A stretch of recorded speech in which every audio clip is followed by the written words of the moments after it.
All right, everybody, good morning. So today we are going to walk through the two practice exams. We're also going to go through and kind of just delete some things. So there was an extra chapter covered on both of these exams that we will cover for the next exam. So a lot of these we're going to have to kind of go through and cross out some problems we haven't covered. So especially on this first nomenclature page, we did not cover ethers, alcohols, and epoxides, so we can kind of ignore pretty much all of these. I'm going to do this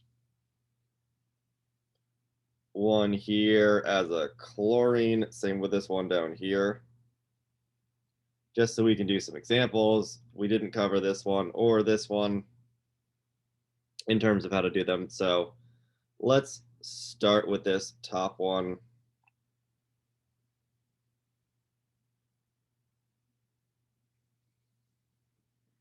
Let's see. I'm gonna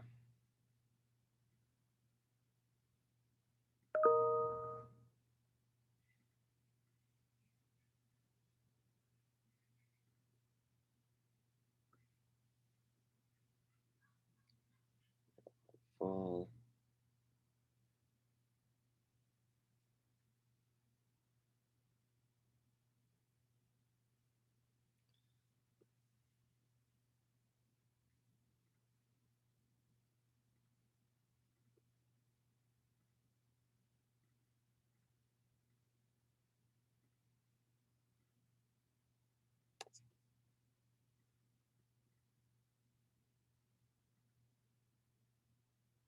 All right, so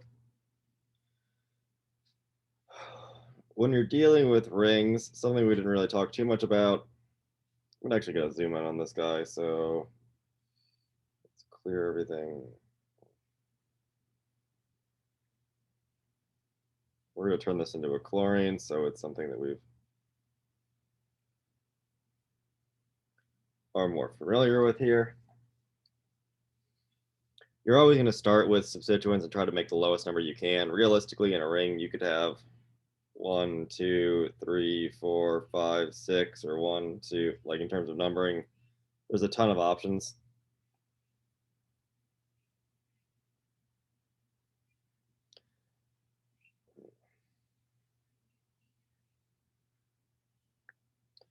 So generally, you just want to start with one of your substituents. So for this here, there's only really two options that make a lot of sense. You'd either count 1, 2, 3 around your ring,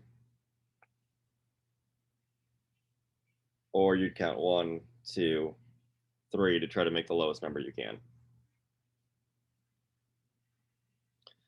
Because these are essentially the exact same, you're just going to have to go with what's going to come up alphabetically first. This here is a propyl group. This is a methyl group. So M comes before P. We're going to count around this ring the black lettering here. And we'll be numbering 1, oh, that's the eraser. 1, 2, 3, 4, 5, and 6 here. So from here, kind of breaking it down like we normally would. It's a 6-membered ring, so it's a cyclohexane.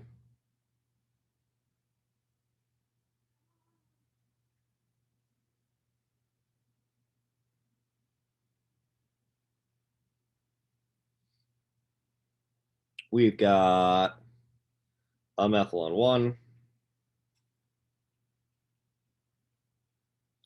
a chloro on 2, a propyl on 3. Going to have to do some RNS here. So let's see. I'm going to redraw this.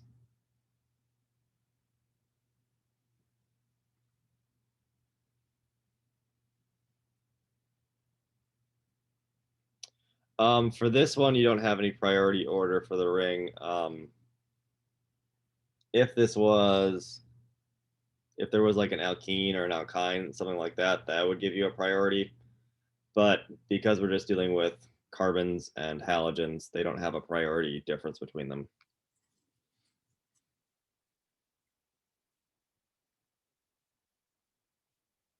Okay.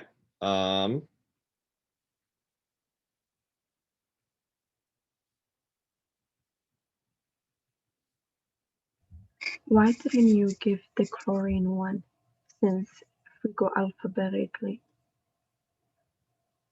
Oh, so if I gave the chlorine 1,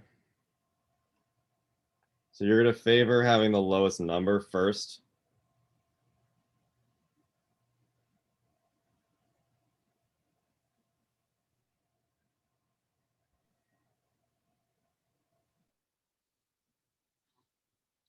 Our substituents would be on 1, 2, and 6 versus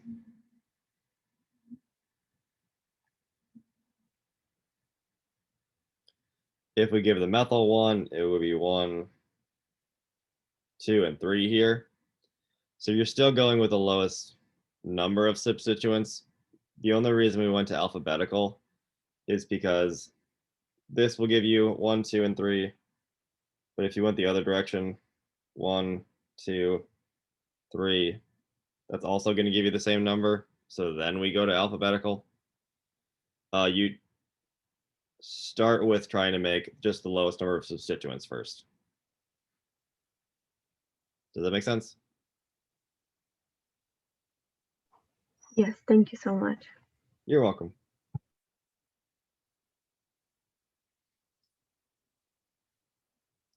Okay, RNS.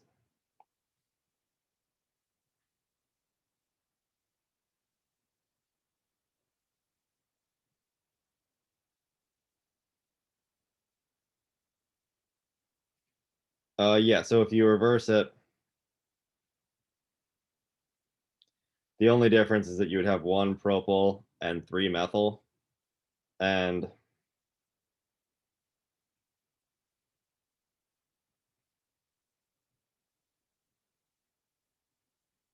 when they are identical like that, depending on which direction, you're to go with the one that gives you the lower alphabetical, or the closest to the beginning of the alphabet. So you would say, comparing 1 propyl, starts with a P, and 1 methyl, which starts with an M. M comes before P, so you'd say, we're going to go this route.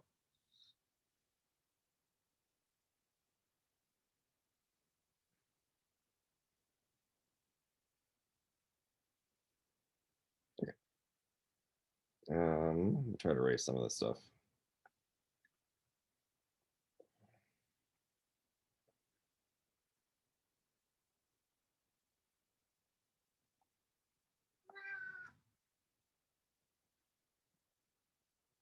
Okay, doing RNS. Let's start with this one on the left here. We're looking at these substituents. This would be our highest, followed by this CH2 connected to more carbon, followed by this CH3 here.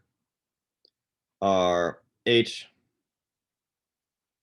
which is going to be the 4th, is on a wedge, so we don't have to do anything. This is going clockwise here, so this should be R. Looks like I didn't draw on this one yet. Okay, taking a look at our next one, our lowest priority is on the wedge here. So we're going to have to flip our stereochemistry. We've got Cl as our highest priority.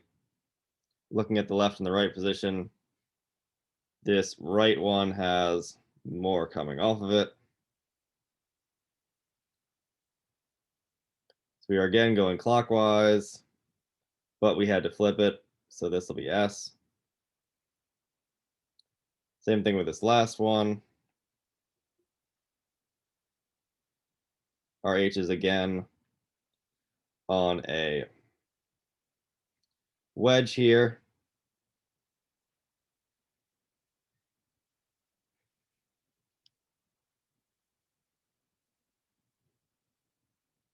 So we're gonna end up flipping again. Let's stick with red. So looking at our substituents, this side here with the Cl is gonna be our highest priority, followed by our long chain that connects back to the other side of it, finishing off with this probo group.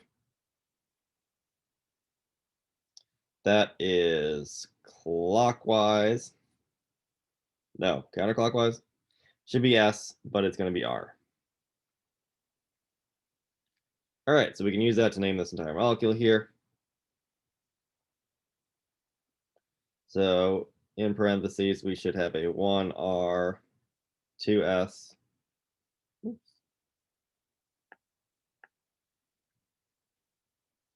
3R, and then putting them in alphabetical order. So chloro comes first, 2-chloro, 1-methyl, 3-propyl,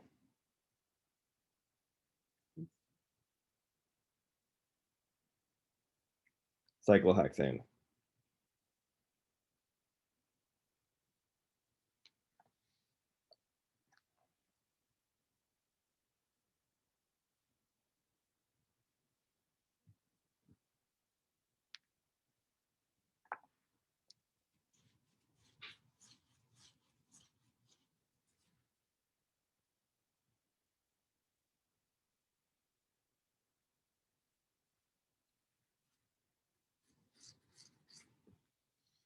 Okay.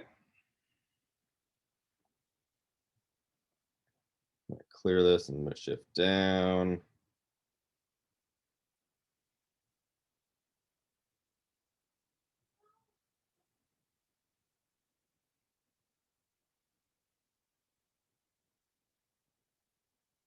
No, we're not going to do any substituents on substituents for this exam. Like any parentheses, methyl, dash, something like that.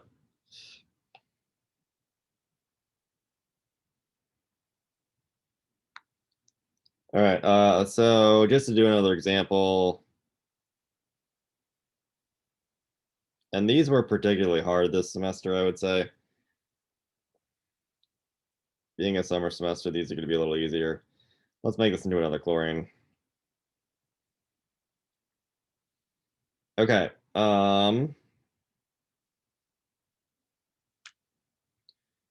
When we're dealing with alkynes, these start to have priorities.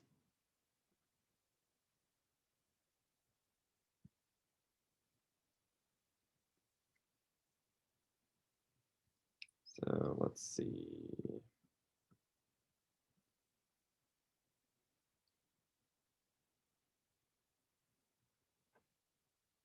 I guess. Okay. So we are going to still go through our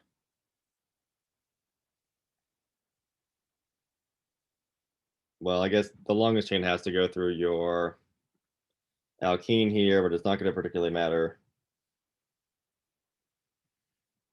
because it still has the longest chain in it. So counting these out, 1, 2, 3, 4, 5, 6, 7, 8, 9, 10, 11,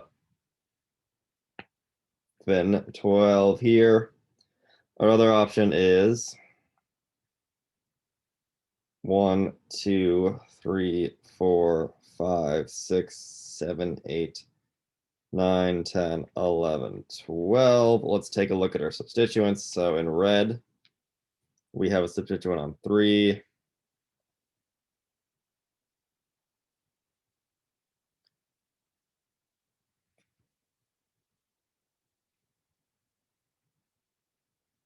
A substituent on 5.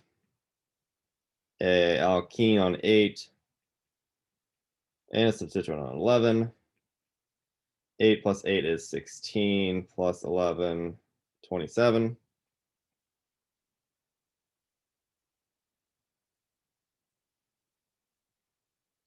Going the other direction. Substituent on 2.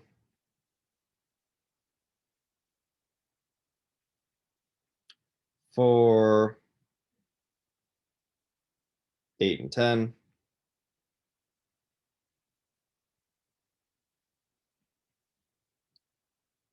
Did I miss one? Oh, plus 6. Did I miss one on this side too? I did miss 6 on this side too. Oh. All right. We have one on 6 here.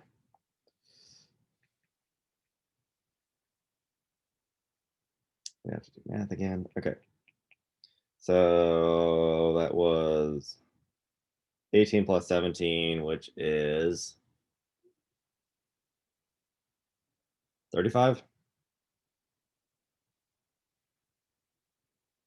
Yeah, okay. Blue. 2 plus 4 plus 7 plus 8 plus 10 here.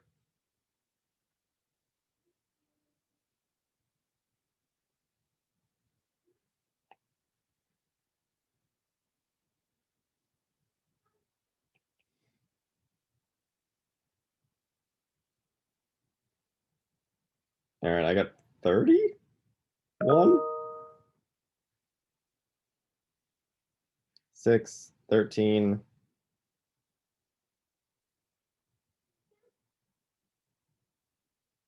Did I have these wrong?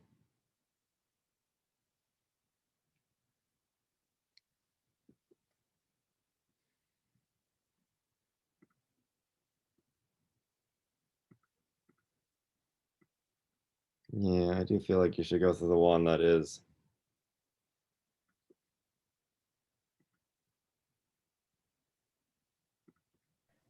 Don't we pick the one that gives the smallest number to the alkene?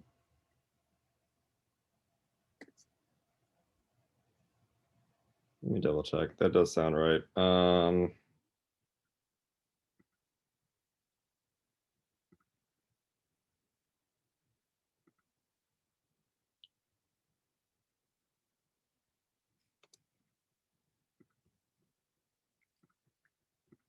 wondering if I just made my key wrong. Yeah, you're right. It should give you the lowest number of the alkene. Okay. Sorry about that.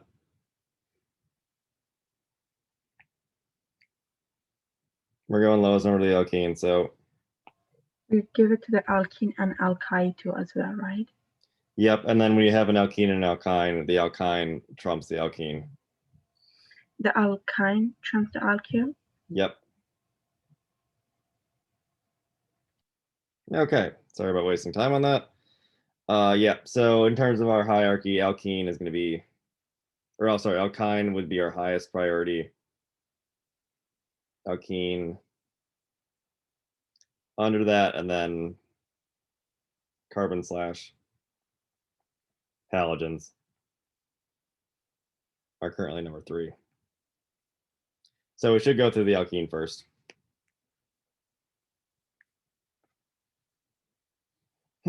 Okay. We got a bromo on 2. This is 12 carbons, which is dodecane, which we didn't really talk about, so I wouldn't worry about that.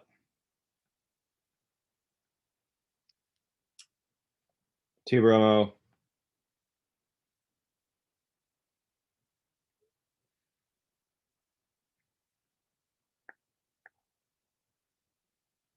Technically, this is dodecene.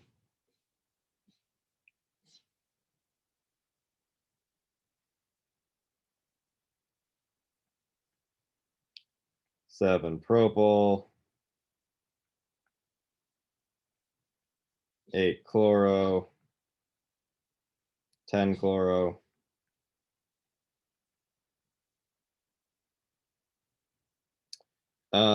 Doing some R and S here.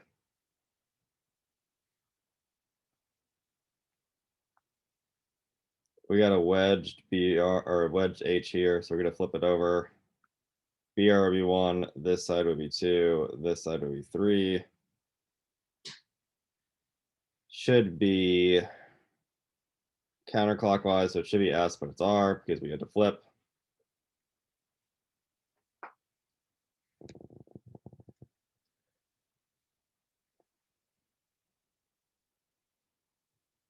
This next one's going to be the hard one.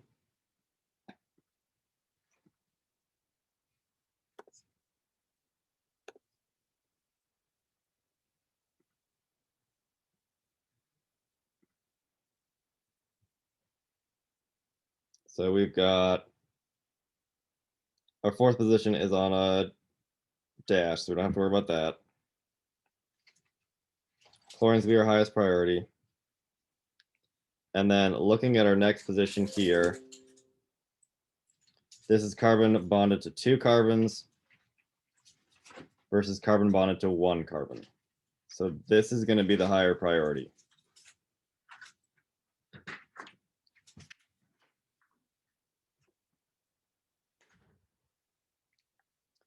Even though you have a chlorine over here, because that's 2 positions away, this part here is still going to trump this one because it's bonded to 2 carbons versus 1. So this is going to be rotating clockwise and give you an R. Last one, H is forward.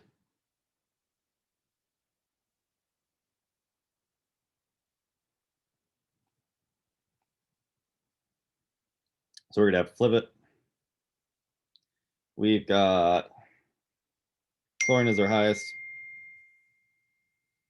Second highest would be this side of our chain. Third would be over here. This is, again, going clockwise, so this should be R.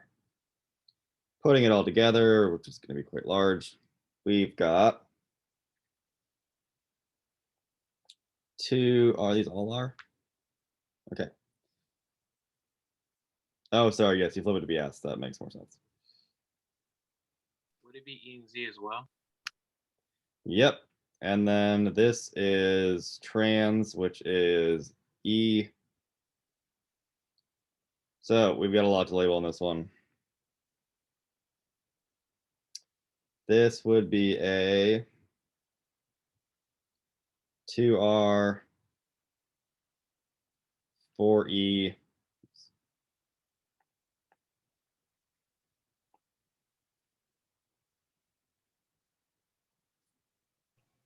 Can you do again how you got E for 4, please? Oh, yeah. In it, I'll erase some of this to make it a little easier in a second. 8R. And then 10S. Are going through our normal alphabetical. So bromo would come first, 2 bromo. We're going to do the chlorines, so 8, 10 dichloro.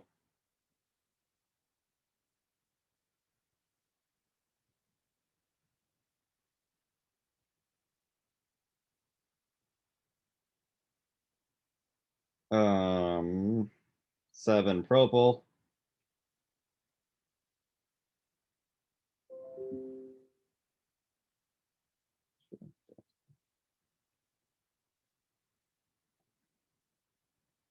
For dodecene.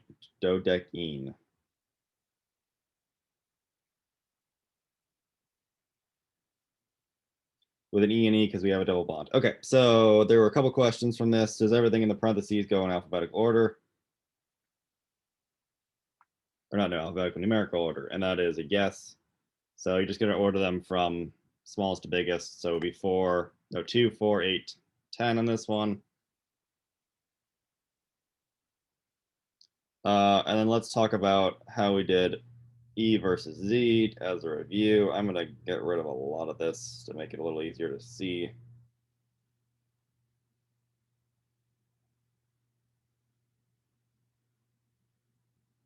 So for E versus Z, you're going to divide your double bond in half here. I'm going to draw on the H's. And then you're just determining priority of each side of it. So looking on this left side, we have a carbon. This will be a higher priority than this hydrogen here. Same thing on the other side, we have hydrogen versus carbon. The carbon will be the higher priority. So when you have priorities that are on opposite sides, like a trans double bond, it would be E. And then hypothetically,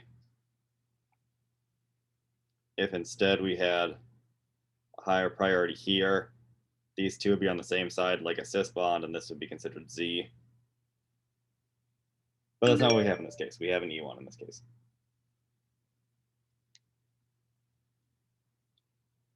Okay. I will say it'll probably be easier on your guys' exam. These were particularly hard. I think a lot of people ran out of time on this exam. So I think the spring does a better job, and we'll look at that in a little bit, at not asking such long questions. But just so you guys get a sense and some review of these nomenclature concepts. So let's pull up the next page.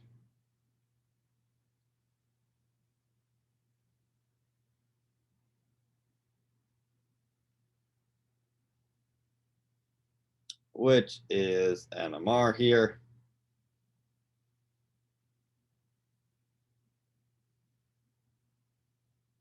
Oh man, I'm gonna do this top one. There was kind of a concept we didn't really cover, which was carbons that didn't have any substituents on them, but we'll talk through this one still. All right, so zoom in a little bit on this first one. We've got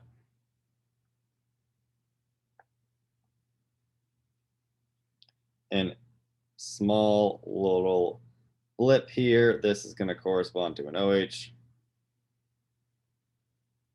The rest of these are going to be kind of what we expect them to be. So we have a CH, another CH, two symmetrical CH3s, and then a 9H is always going to be like a terbutyl group.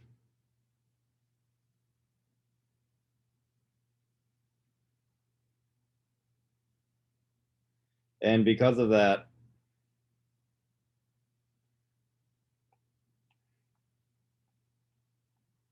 this carbon has no H's on it. It's not going to give you any sort of signal. From here, we can kind of put it together like normal. So we've got a signal in this range. This is going to correspond to whatever's attached to our OH, because whatever's attached to our OH always shows up between 3 and 4. So let's start by drawing this.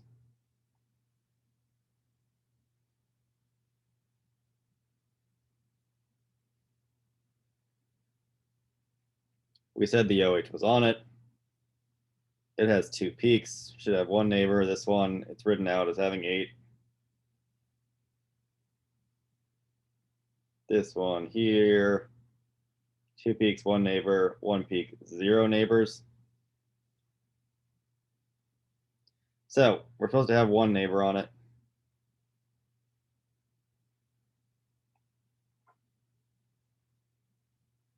That would be a CH.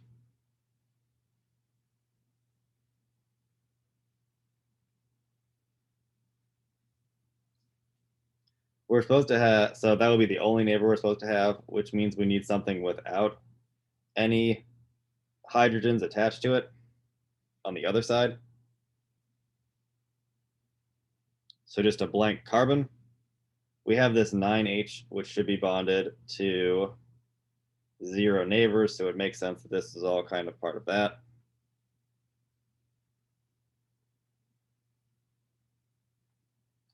Our CH is supposed to have 7 neighbors. It currently has 1 here, which means it needs 6 more. So 1, 2 CH3s would fill that in. Going through and assigning some number or lettering to this. So A, B, C, D, E here. A is going to be our OH. B would be our CH that is connected to the OH, but it's in our 3 to 4 range. C is our other CH. D would be our CH3s, our two CH3s. And then E would be our three CH3s that are attached here.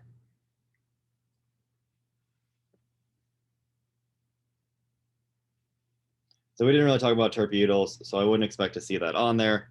But just to give you another practice problem, I figure I'd go through this one, especially for covering OHs. So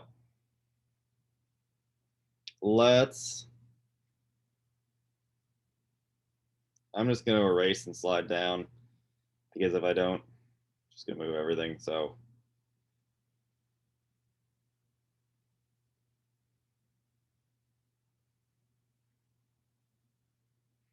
this one is a little bit more familiar to what we've been looking at. We've got an oxygen.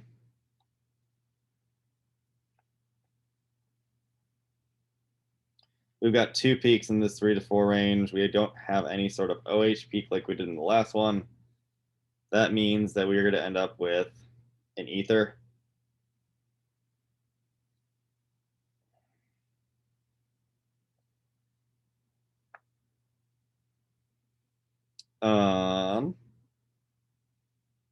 So this will be on either side of our ethers, we have CHs. We've got some CH2s. CH3, two symmetrical CH3s. Another CH3 here. These ones are a little easier to count. So we said 7. So it should have 6 neighbors. 6 should have 5 neighbors. This is 1, 2, 3, 4, 5. Should have 4 neighbors. 2, 2, 3 here. Okay. Our CHs are what attached to our oxygen.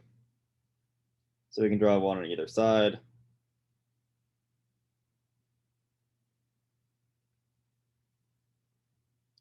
One of them is supposed to have 6 neighbors. So it would make sense that that is the two symmetrical CH3s.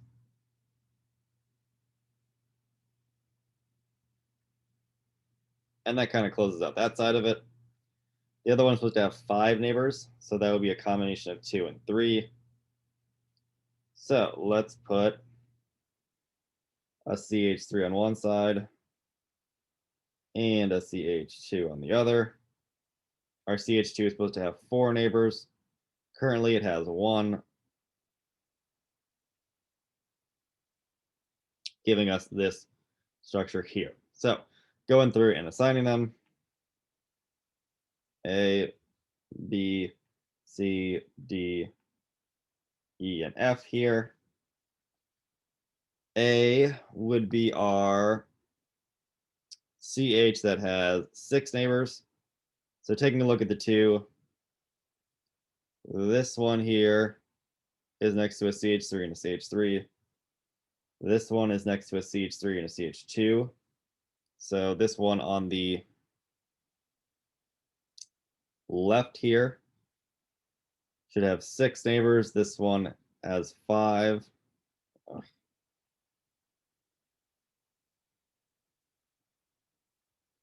So 7 peaks should have 6 neighbors. That would be this one. 6 peaks should have 5 neighbors. That would make it this one here. We only have one CH2, so that's gonna be easy. We need a CH3 with 1 neighbor. So this CH3 here is next to 1H. The one on the bottom is next to a CH2. So it makes sense that this would be D, this would be F, and then E is our two symmetrical CH3s, which seems to have lost a H or a line here.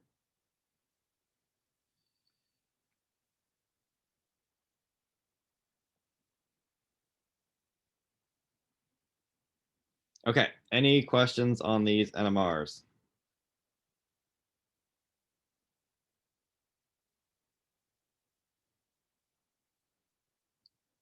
Okay, and then as a bit of a formatting or I don't know what you call this. Just so you guys are ready for this, you're only going to be asked to pick one of the NMRs. So you're not going to have to do both of them. I'm just going to make you guys do one of them. If you do both of them, I will grade the first one. So if you fill in an answer for both of them, I will just grade this one. Unless you like put a box and say grade this one or something, you know, unless you make it obvious, I'm just going to grade the first one.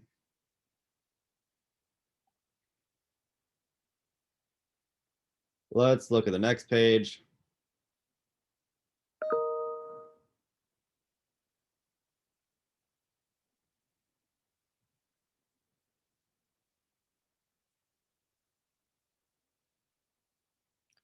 There is going to be a decent amount of me crossing stuff out on this page, so I'm just going to start with that. Reactions we didn't do.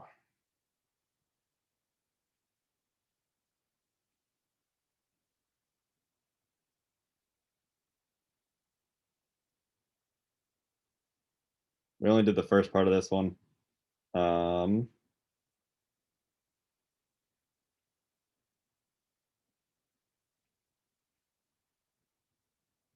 All right, so if you saw this page and were very confused, it will be because this is mostly the chapter we didn't cover.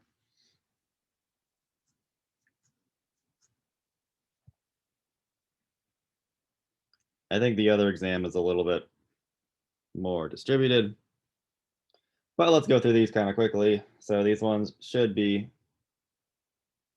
reactions you've seen a bunch of times by now. So NBS is going to add to our allylic position. This one would give us 2 answers. So we could make a radical here.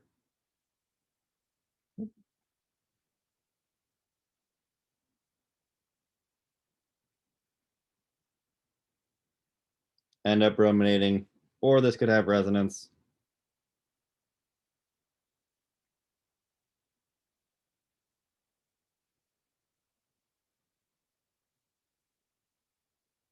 And give us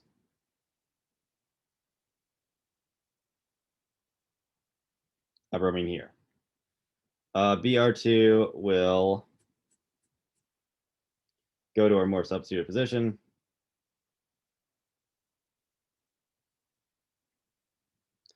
H2 is our poison catalyst, so it'll add a syn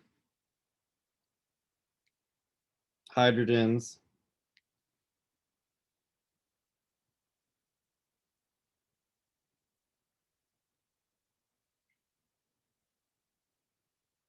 There shouldn't be a major product for this one, so I would just have you guys write out all the products.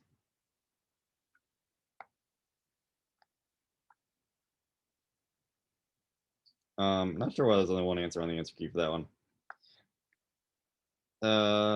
For this next one here, H2, so poison catalyst can give us our cis product.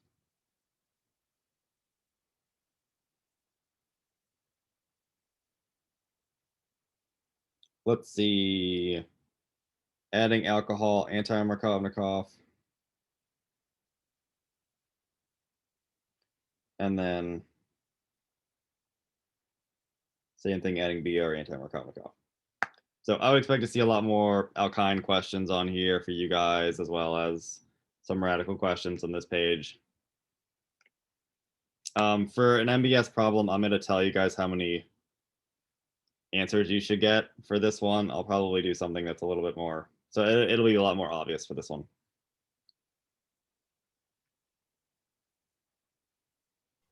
For the first one, could have you written the BR on the left too? That would be okay. Yep. Yeah, it's the same answer. It's just flipped over. So. All right. So this page went pretty quickly because most of it we're not doing.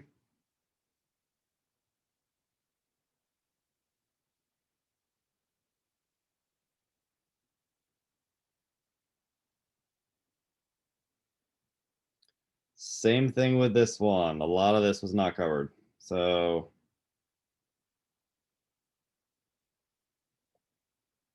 In fact, we're just going to skip this page entirely. I don't think anything on here was... yeah, no, we're not going to talk to this one. That The entire... second one. Oh, the second one? Yeah, the one on all the way on the right, top one. This one here? Yeah, would we need to know that? Nope. No, that's ether formation. All of this is, I think, chapter 13, which we didn't go over. So that'll be the first chapter we're going to start covering for the next exam. So that will be one thing when we do exam 2 and we're doing the practice exams. We'll go through and do this page, and we probably won't do the one from exam 3 or exam 2 practice exams. So I don't think there's anything on this that you guys should know at this point. Should know. So we're going to completely skip this page. There are some, I think, from the spring.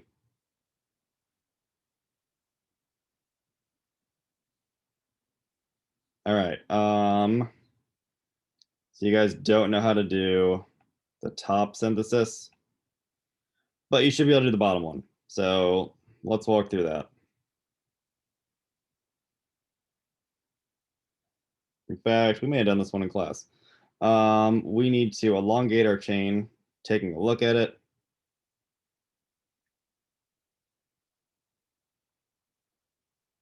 This is going to be 3 carbons longer than what we currently have.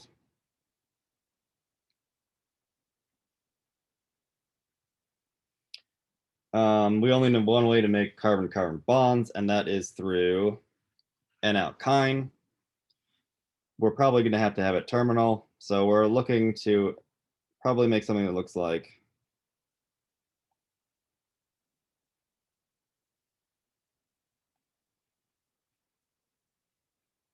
this here, and then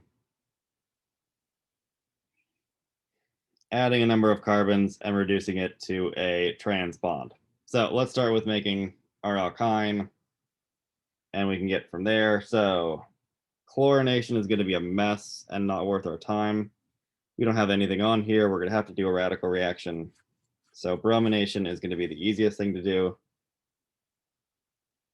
Adding in Br2 here.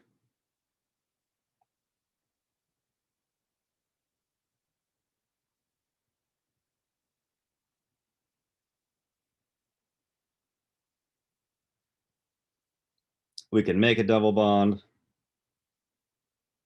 by throwing in base.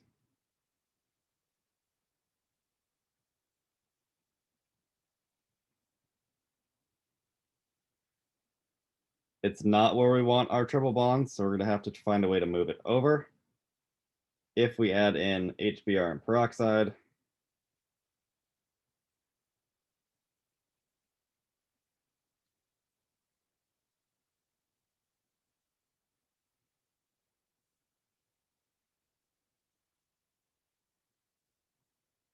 followed by a large base to eliminate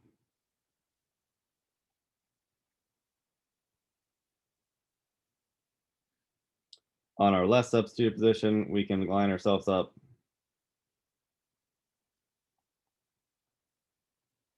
for what we want. And from here, these are kind of going to be reactions you guys should be very familiar with. So to go from a double bond to a triple bond, Br2, I'm just going to put them together. Br2 will make a 2 Brs on here, and then we can add in base NaNH2 to eliminate both of them.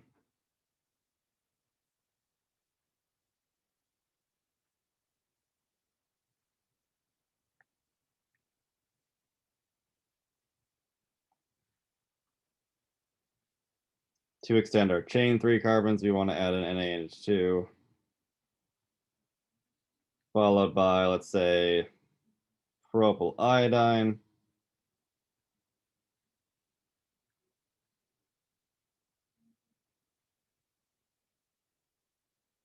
And then to make a trans bond, Na0 and ammonia.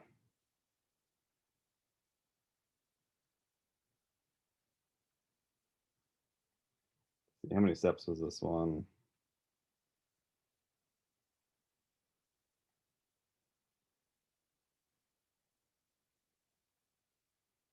This one was a little long, probably. I'm going to try to keep your guys's between 5 and 6 steps.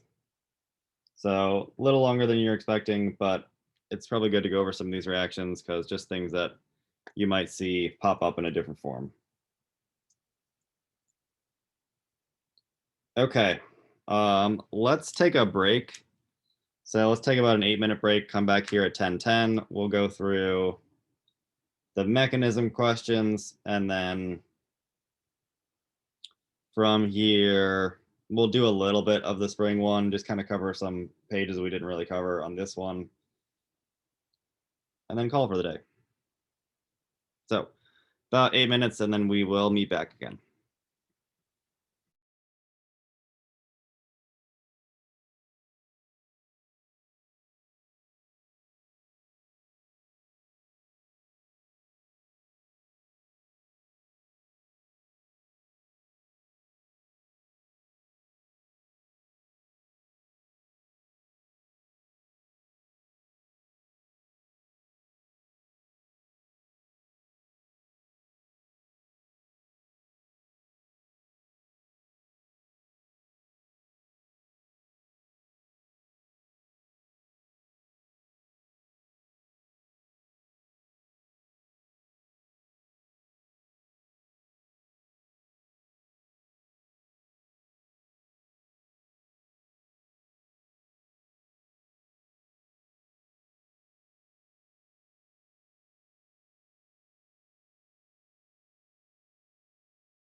All right, let's get back to it. So this one, we can do both questions on this page.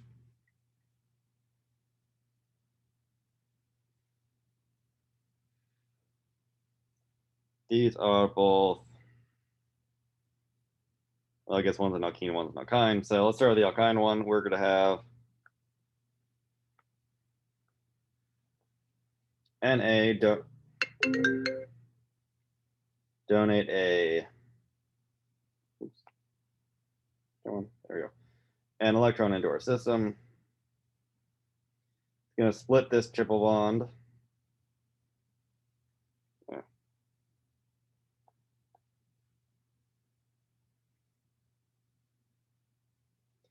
Having 2 electrons show up on one side, one on the other. It's going to give us a trans configuration.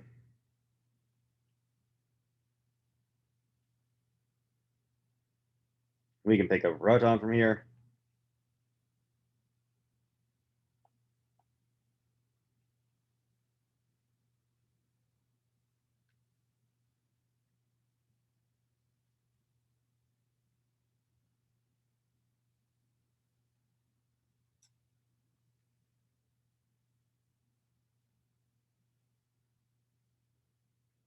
We can grab another electron.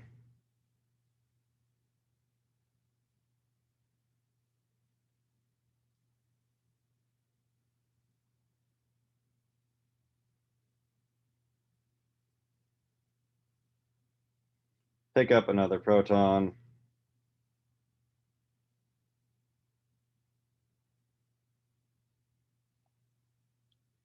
To give us the trans product. For our bottom reaction, we're dealing with Br2 and water, so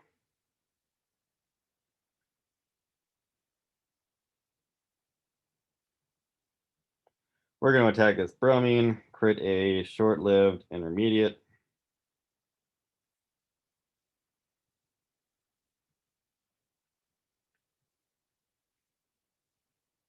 Br is going to close to make a 3-membered ring.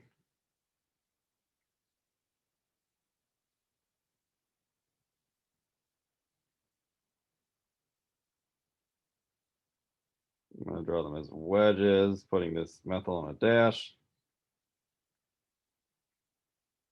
From here, water can come in and attack at the more substituted position.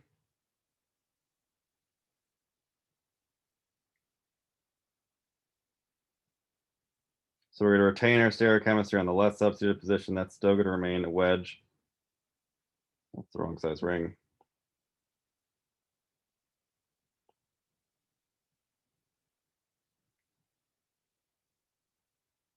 We did an SN2 with the water, so it's going to flip that to a dash. And still got 2 hydrogens on it.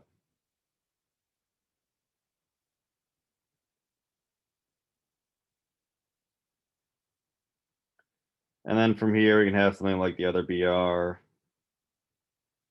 Pick up this H to give us our product.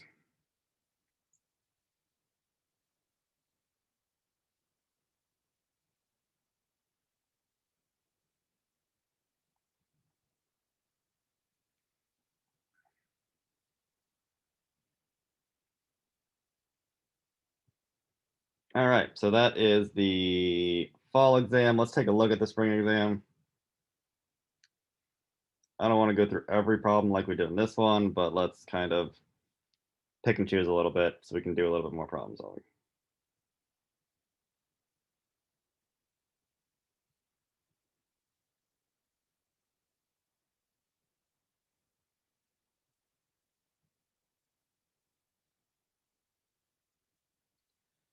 Okay, so didn't cover this one or this one here. Let's talk through this top one where we have both an alkene and an alkyne. I'm going to zoom in on it.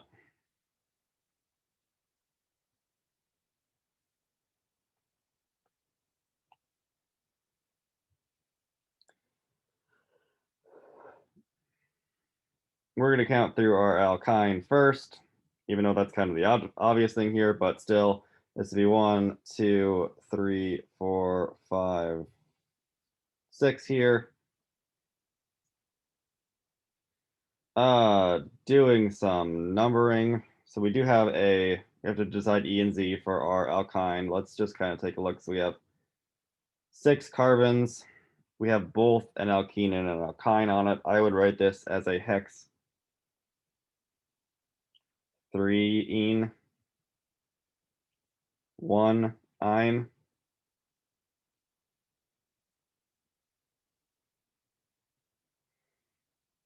We have a methyl group on 3 and 5.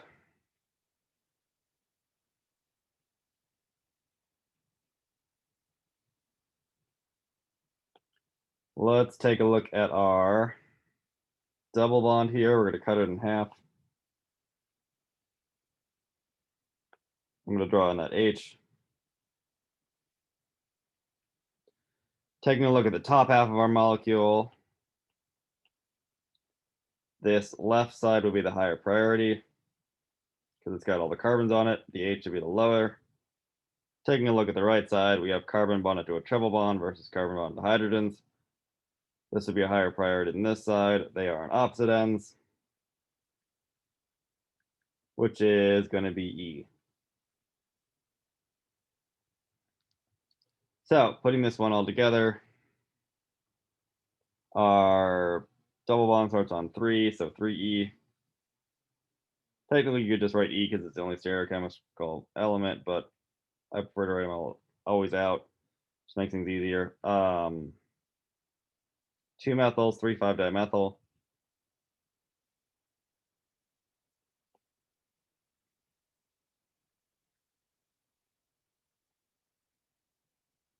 And then our parent chain, which is quite long, so hex 3-ene, 1-ine.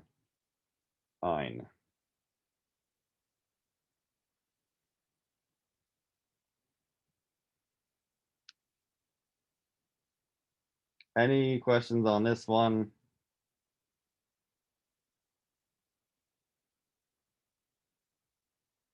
Okay.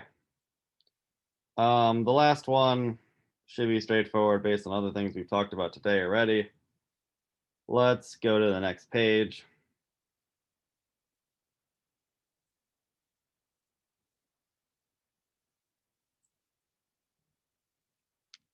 Ooh, some more NMRs.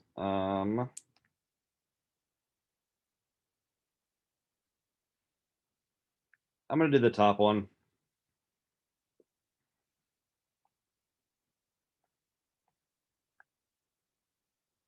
Oh, this is the weird one where this shouldn't be. This signal's messed up.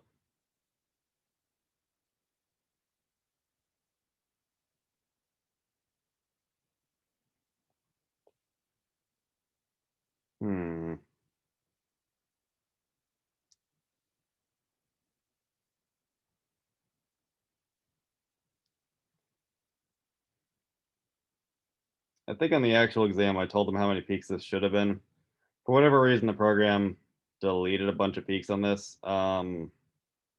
We can walk through it. I want to say it's supposed to be like, what is it? 2 peaks. And then 2 neighbors. Yeah, it is a triplet, but it should have 1, 2. It should actually be 6 peaks for this peak. I don't know exactly what happened on this one. I plugged it into the program again today and it still gave me the wrong answer. So when we write it out, you'll see that it should have more peaks than it does. But yes, that currently looks like it has a triplet, which is wrong. So there's only one structure that makes sense for this. Anyways, there would be no other way to make it. So let's start with this. We have this broad peak here. It should be an OH. We've got a CH here, another CH, another CH, CH3, CH3, and then 2 symmetrical CH3s. First one is 5 peaks. 8, so 7. 5 on this one, that's odd here. 2, 2, and 2. All right, starting with our OH and our peak between 3 and 4. 3 and 4 is where our OH is going to be attached.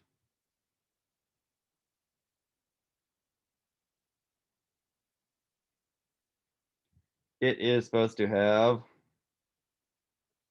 4 neighbors here. So a CH3 on one side and a CH on the other gets us to 4.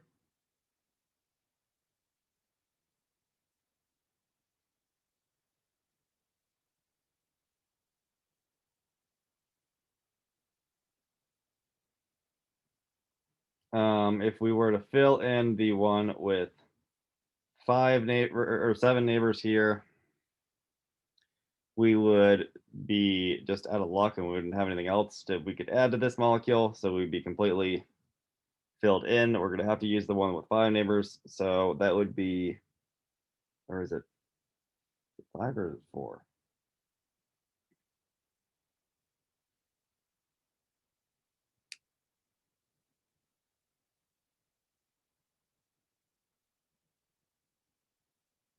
We currently have 1 already. So we need 4 more. So that would be a CH3 and another CH.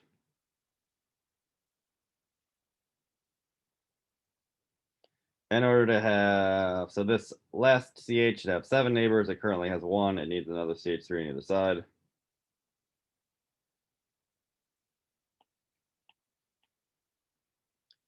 Doing some assigning. Oof. Try that again. A, B, C, D, E, F, or G here. A is going to be our OH. B is going to be our CH that has the OH attached to it. C would be our CH with the 2 CH3s off of it, so this one. D should be here. E is our single CH3 with 1 neighbor. We actually have 2 of them. So E or F look the same. There's no way to tell which one is which. You could just pick one if you wanted to. Sometimes I write E or F. And then G would be these 2 symmetrical CH3s.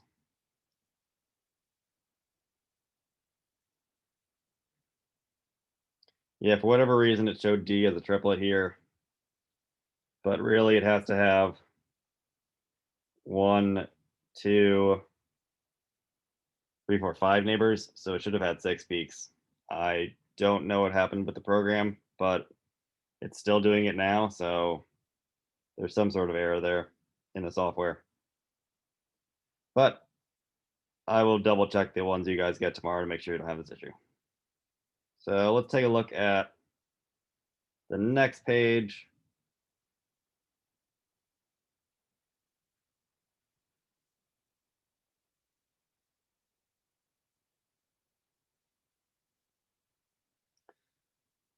If nothing else, we can cross out a bunch of these.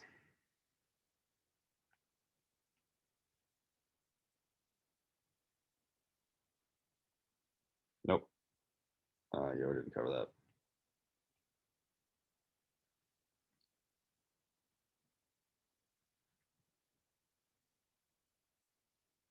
All right, so really similar to the last one. The only real difference is we have this MCBBA and water here, which we have talked about. This is going to give us anti-addition of alcohols.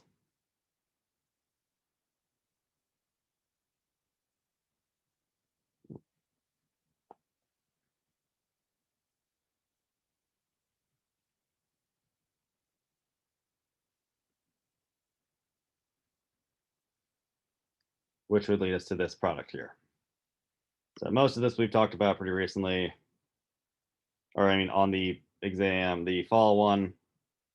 Again, I'll fill in some alkyne questions where there's currently some chapter, I think, chapter 13, which we didn't cover.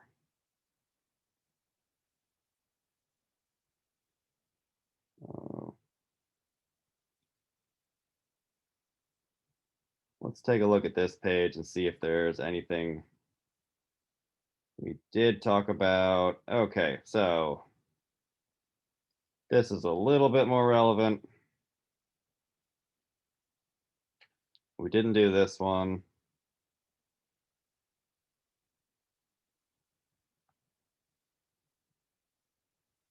But the rest of these we can kind of go through. So because we're keeping our double bond here in this product, this is going to be an NBS reaction. If we had generated, for instance, this instead, you would say it's HBr and it did a rearrangement. But because we're just adding and keeping that double bond, this is instead going to be NBS and light.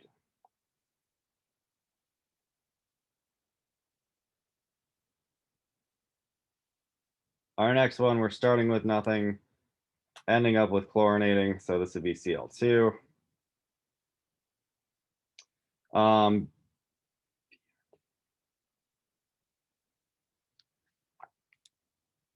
So Br2 and light is only really going to work when you don't have a double bond like this structure here.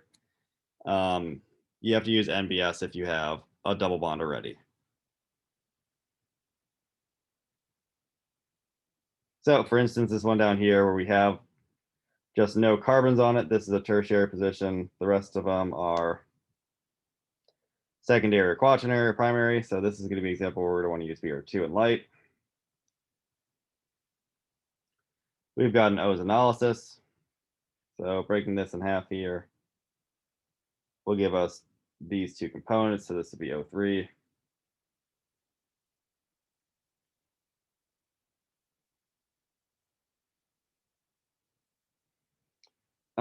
Looking down at the bottom here, we're dealing with some alkynes. So in order to get our less substituted product, we're going to add in BH3 followed by NaOH and peroxide. To get our more substituted, we're going to add an H2SO4,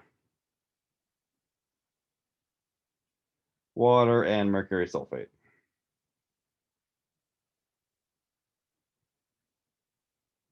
And then finally down here, we're using the same set of reagents, or yeah. This would also be our BH3. I don't know why I didn't give you two boxes for this one.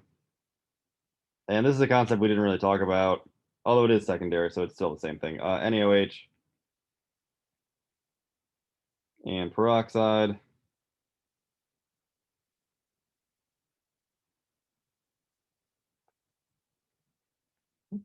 Come on, there we go.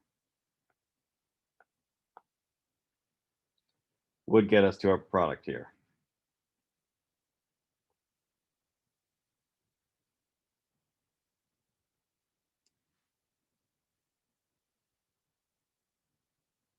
All right.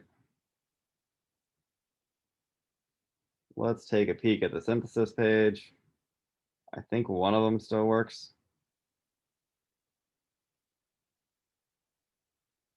Okay.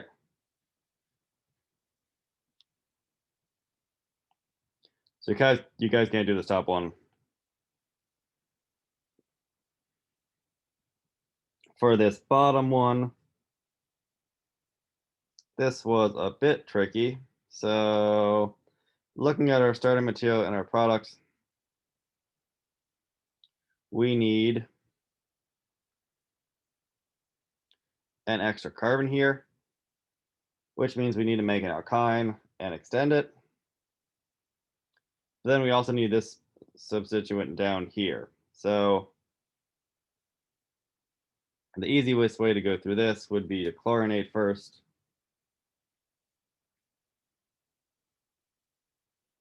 We've used this example a lot, so we kind of know that this is going to chlorinate.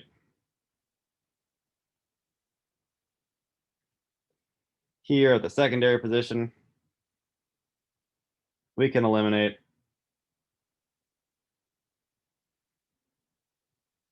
we're going to want to use a large base to get it on the less substituted position.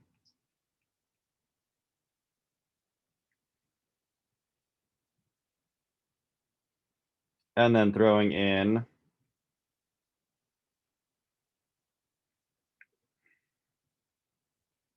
BR2 followed by base will let us take this double bond to a triple bond. We can elongate it with base followed by methyl iodide.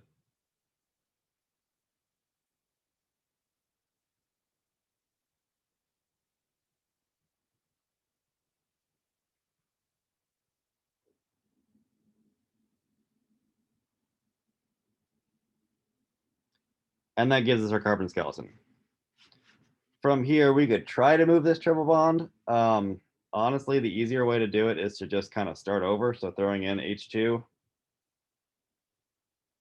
and platinum lets us get back to our carbon skeleton, putting in BR2 and light.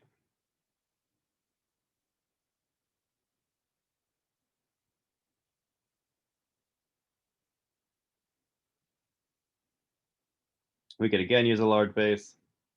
And again, this one is pretty long.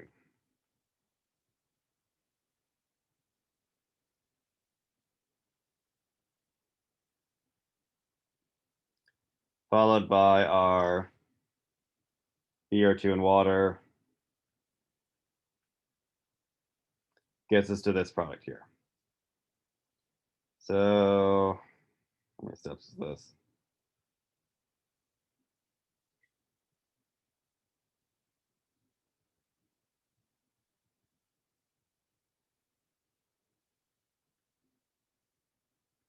Yeah, again, this is more longer than I'm going to make you guys do. This is 8 steps, and ideally, it's going to be in the 5 to 6 range for what you guys are doing. So,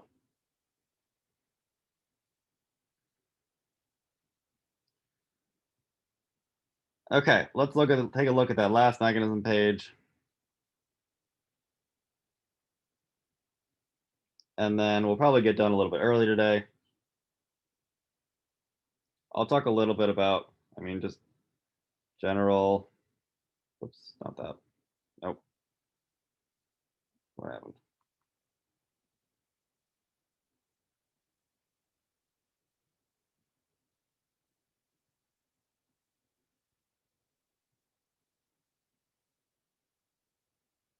Okay, yeah, let's do a. So we're not going to do this top one. Let's do the BR2 one because that is going to be a radical mechanism. We're going to have 3 steps. So our first step is going to be initiation.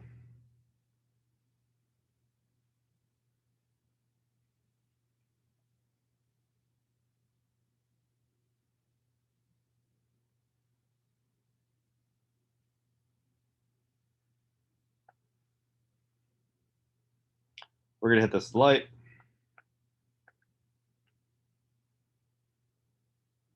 Split it into 2 radicals.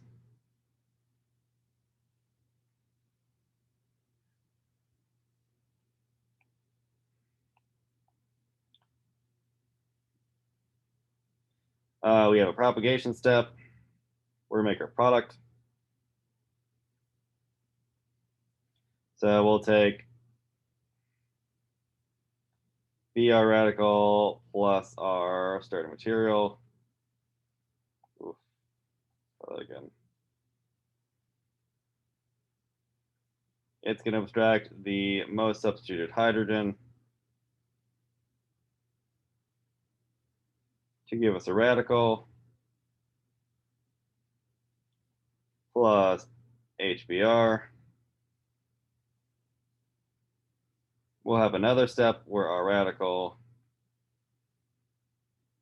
attacks another BR2.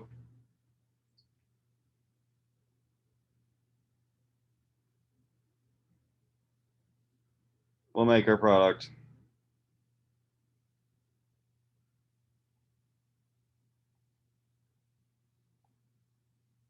as well as remaking that radical here. For our termination, you can pick any two you want. It is going to be just our two radicals coming together. So I'm just going to do BR radical plus BR radical, giving you BR2.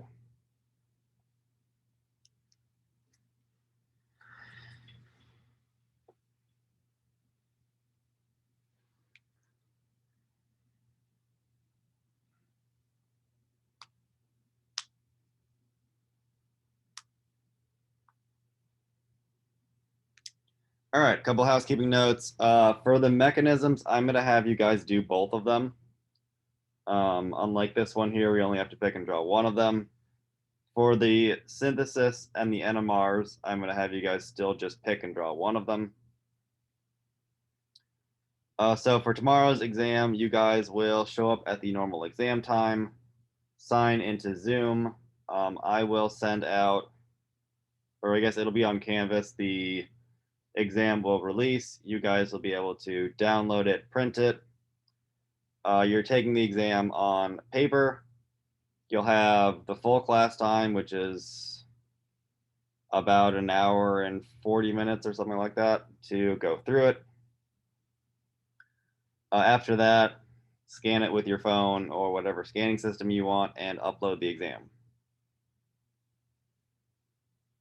I'll ask you, so you get one front and back sheet of paper that you guys can write anything on. Are there any questions about the exam's format? Yes, for the question 5, 6, and 4, we will only have to pick one, just like in these past exams.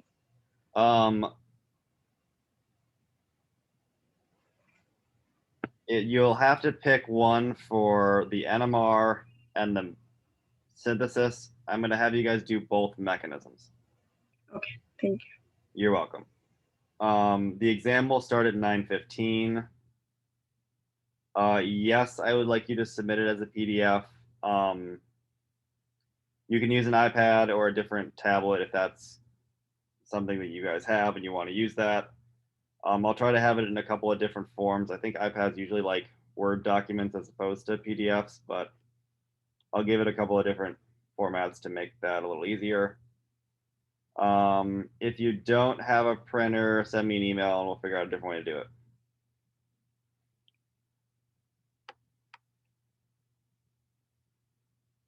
Did I miss any questions?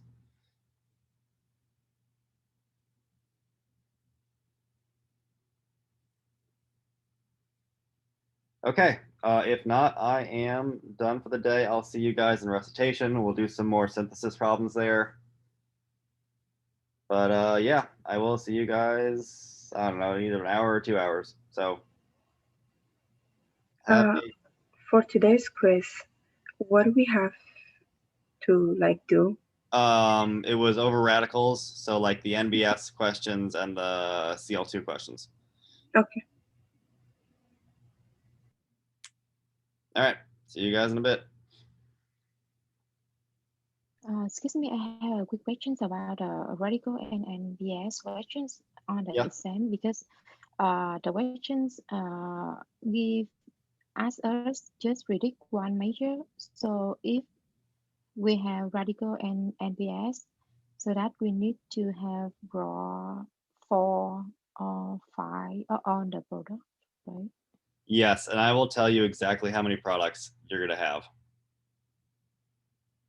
Got it. Thank you.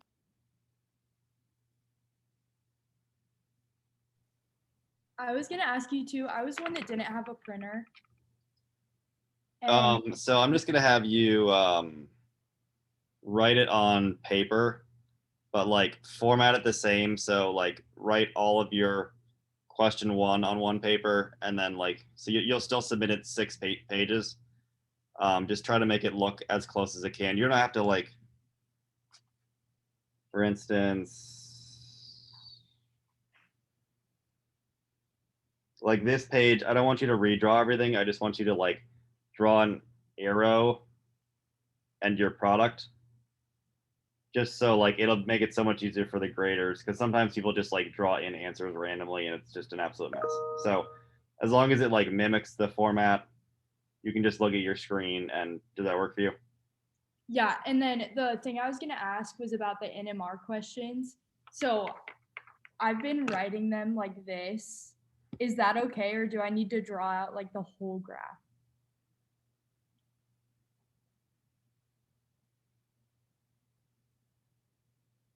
Oh, like, yeah, you don't have to redraw the graphs. Okay. Yeah. All right. Yeah, that's fine. Sounds good. Thank you. You're welcome.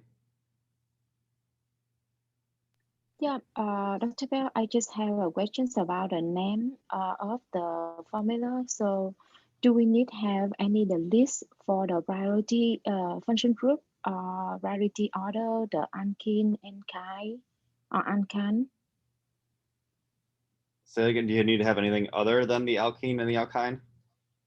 Yeah, so I just wonder, do we need have the priority order, like the large group will be first priority or the small group will be second priority or something like that? We have any technique or we have any tip can do priority for the group? Can we name? Because right now you guys have only really done alkenes, alkynes, and alkanes, I would just know that like triple bond trumps double bond, which trumps single bond kind of a thing. The rest of it, I don't really have any tricks for it or anything. Yeah, so I just wonder when we have the alcohol and then halogen, like we will priority with the alcohol first and then halogen later, right? So we didn't cover alcohols, so you won't see those on here. Oh, we did not cover alcohol, so that we just care about the alkyne, alkene, and then halogen, right? Yes. So if like this, so we just priority for the alkyne and alkene, right? Correct. Okay, and then the halogen will be the last, the latest priority, right? Yep. Okay, got it. I just have something. So I don't have a printer, but my aunt's house, they have a printer. Like last time I went there and I printed my exam, but it just takes a little bit more time Okay. for me to get back. And one more thing, like my uncle leaves at 8 to work, so I have to be there at 8 to print it. Okay. So is there any way like I could do anything about that? Yeah, I can. I'll find a way to send it to you early. Okay, sounds good. And then I will still have to do it on the time that it starts and it ends, right? Yep. Okay, sounds good. Thank you so much. I just You're wanted to let you know. Okay, bye-bye. Bye. So I can probably set up an email.